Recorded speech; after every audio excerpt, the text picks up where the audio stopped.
What's up, boys? Been a long time since we've been out in the shed, but tonight I actually have some big news. So hey, I figured we had to do one. But as you could tell by the title and the thumbnail, my setup is leaving. It's off the car completely, just waiting to be shipped out. But the car is staying. There's lots more with the car this year that is going to happen. So have no fear. I'm not getting rid of the car. I'm not stopping anything with the LTGs. Just time to change it up. Time to change it up. You know, that the original kit that I had on, it was my prototype. It was every bit of testing that I did, as far as how we could do the manifold, how we could do the fuel system, you know, even blow through math, non-blow through math, everything went into that kit. So it served me well, but it was always for me supposed to be just kind of the first R&D project for the car, and we're at a different point this year. So because it's kind of a big night, grabbed a nice big beer for tonight. Unbounded Principles, 12% barrel-aged Belgian quad from Masthead. Got some nice wax on it. It's a ridiculous bottle opener that I made a few years back. Just welded a bunch of stuff, twisted. Yeah, hey, it cuts wax nice and pops the bottles. So let's pour one out for the OG kit.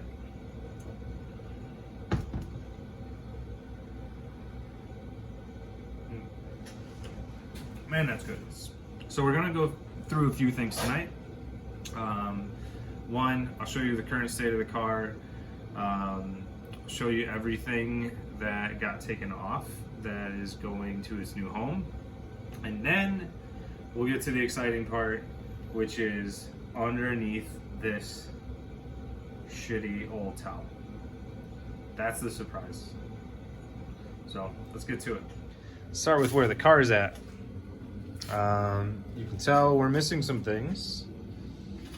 All right, so completely empty on this side, manifold turbo, all the lines, fittings, everything's off, PCB lines, everything. Come around the front, 6-port gone. All of the wiring has been removed. The mounts and everything for the flex sensor, the controller for the injectors, all gone, everything gone. Okay, so this is kind of how my car has been sitting for about a week and a half now or so. I've gotten everything off. It's just taken me a long time to get everything boxed up and shipped because there's a lot of it, and also I was waiting on something else to come in before I shipped that all off, because I wanted to make this video. So let's get to the kit. All right, so here it is, everyone. This is what the full turbo kit and 6-port looks outside of the car. What it looks like outside of the car. So we have our all our 6-port stuff over here. We have the controller, fuel lines, mounts. Up there is the actual rail, and rail and the elbow pipe that goes with it. Everything you need there. Then we have here is our blow-through pipe. That's where the MAP sensor mounts. Down in the cold pipe on the passenger side, tile cube blow-off valve that's going with it. That's what I was running. PCV lines, intake, hot pipe, wastegate, the S257 that I'm going to miss dearly. Oh man, that thing did me well. And the screamer pipe that I'm gonna miss even more because of the sound, manifold, downpipe, everything. So here it is, everyone. It's off the car, it's going away, but it's going to a good home. So have no fear, you will see this kit on another car very soon, and I know he's gonna kill it. So really exciting stuff. So now that we're through that, let's get to my next steps, my next projects, where this is all gonna go. Okay, drum roll, drum roll, drum roll. What is under this towel? I'll give you a hint. No, I won't. So ready?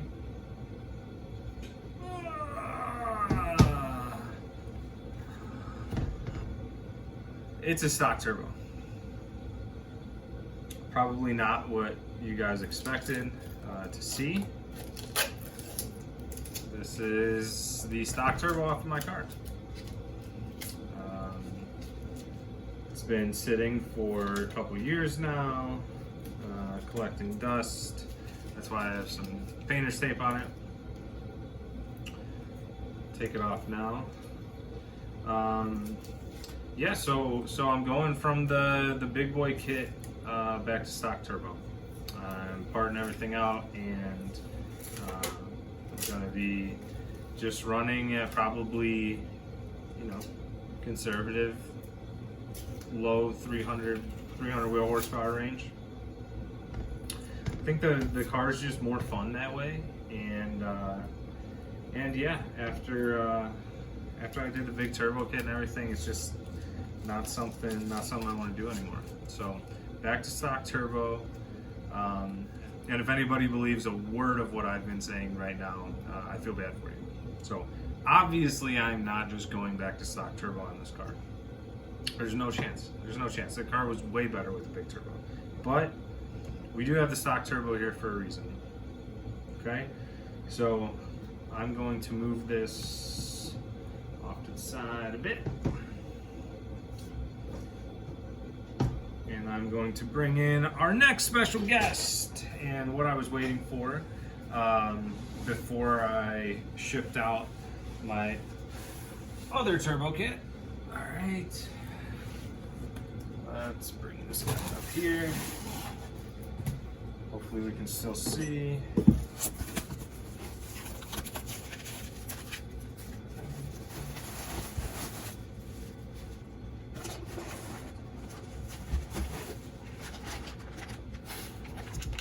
What do we have here?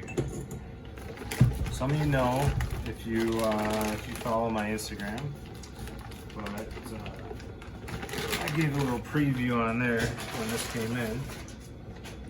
But what we have here is the Force Performance MHI TD06 18K turbo. This is a direct replacement bolt-on for the stock turbo, but it is considerably larger. The only reason that I brought the stock turbo out, and this is the first time I've seen them next to each other, it's pretty wild because I'm used to seeing the big boy, which I'll bring over here too. So I'm used to seeing the big boy S257,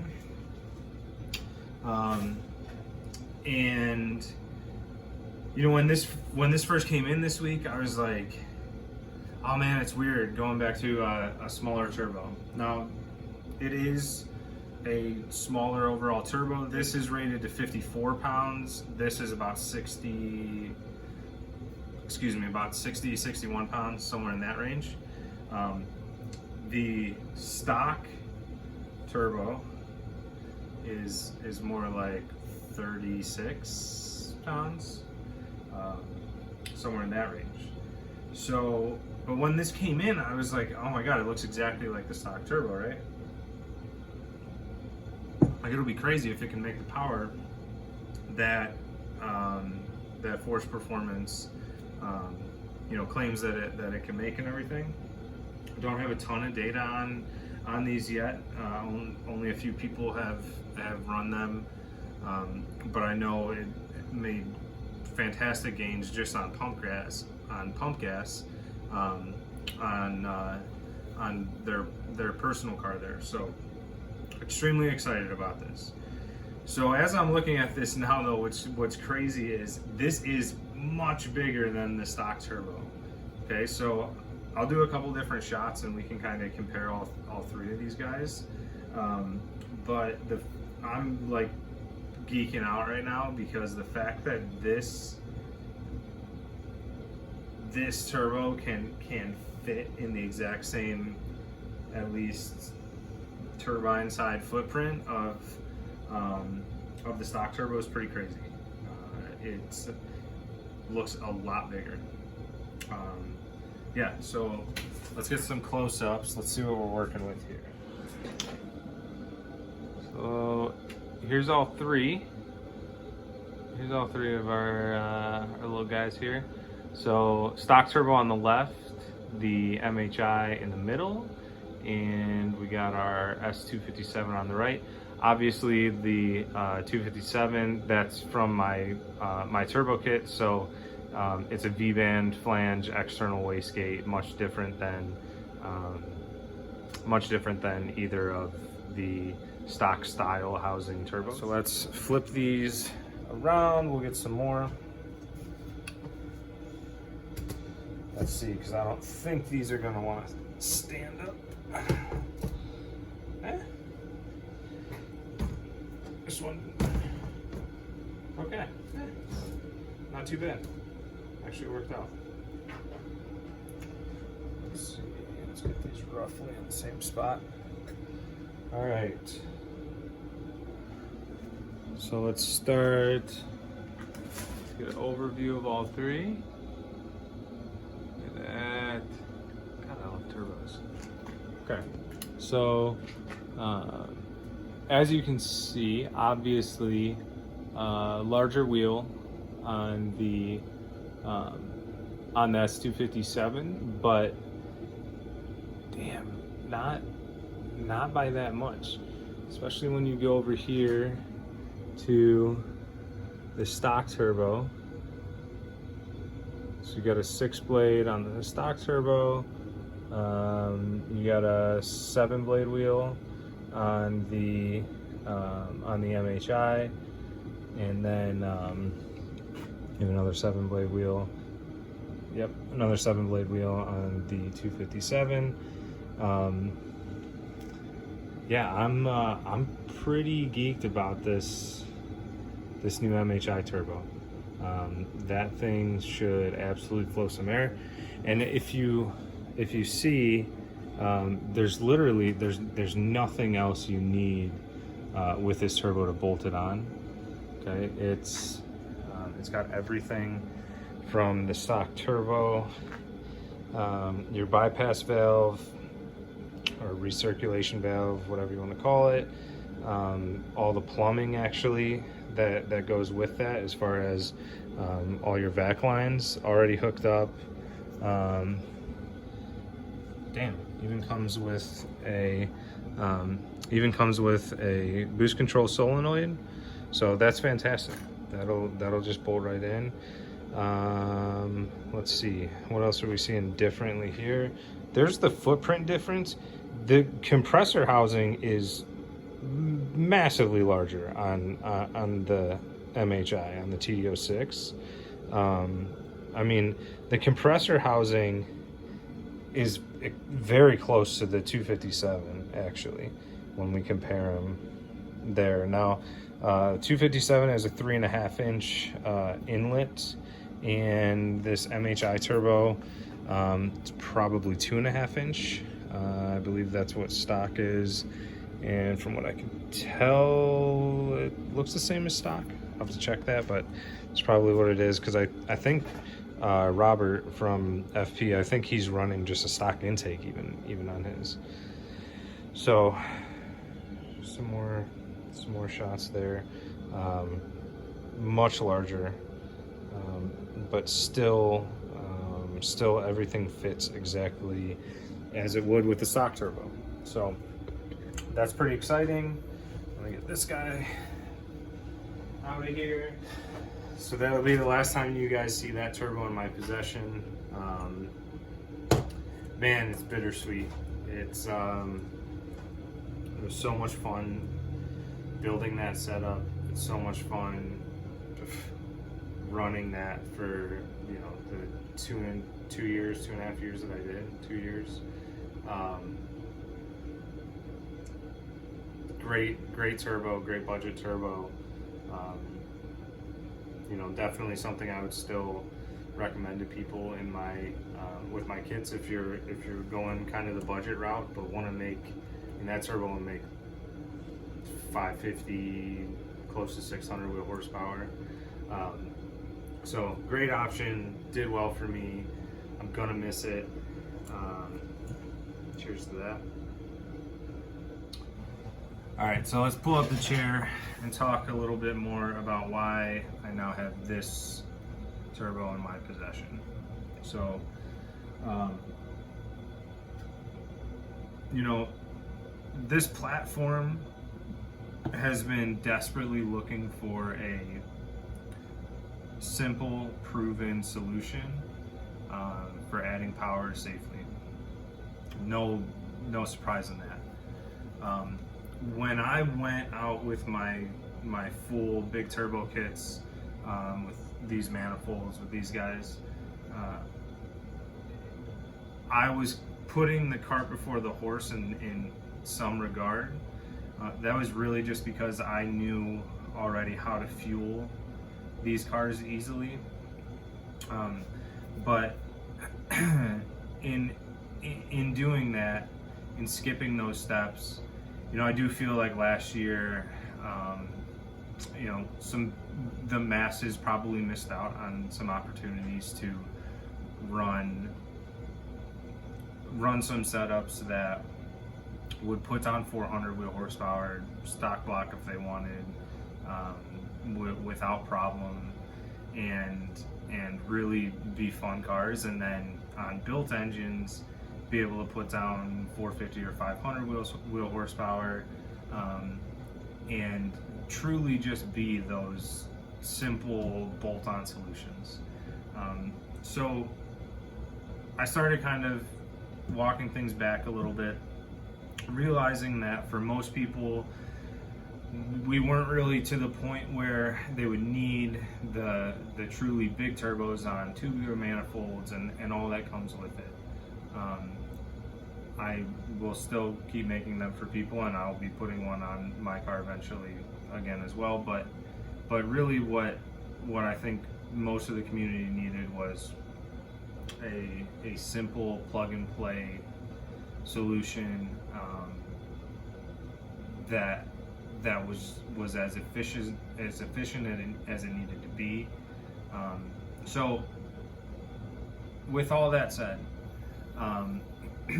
biggest name in the industry for DSM, Evo, sport compact in general, turbos, is Force Performance, Zone Rotor now, but Force Performance with the bolt-on turbos for DSMs and Evos, I mean, there's just nothing that touches it, right? So you have your FP green and red and black and so on, and they're just unreal technology that go into these packages that you can just take off the shelf, use all of your other bolt-on components, your downpipes, your intakes.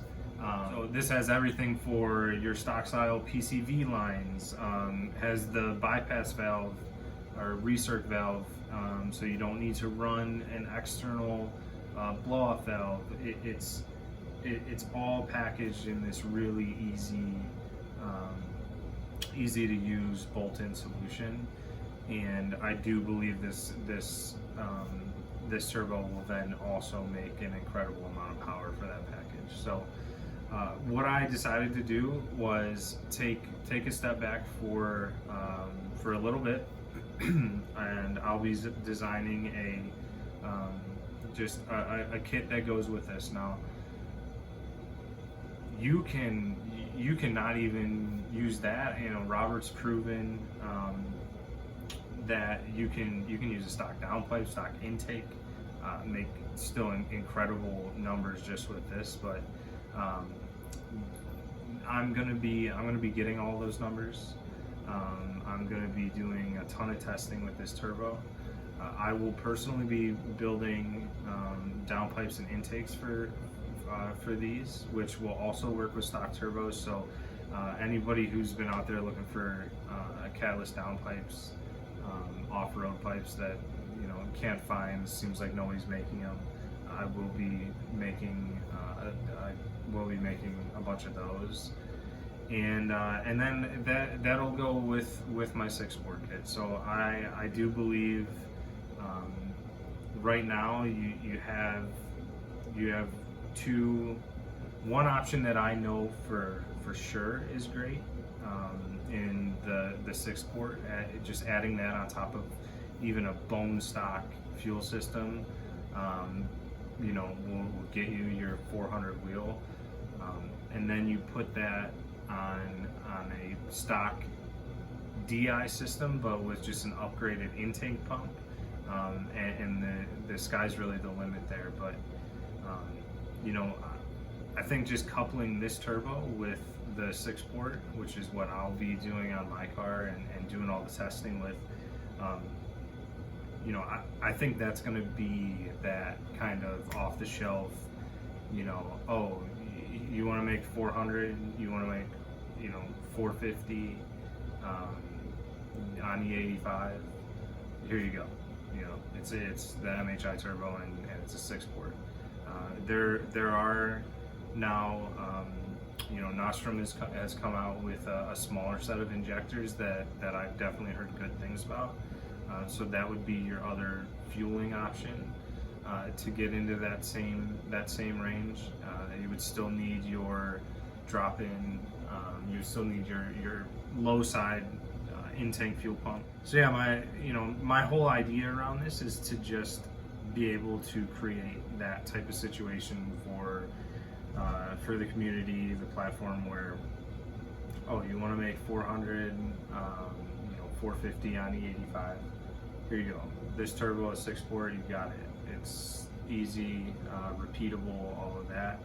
So I'm gonna be pushing the hell out of this thing. I will be showing every log. I will be have everything in V-dyno as I'm tuning, and then we'll take it to a chassis dyno as well.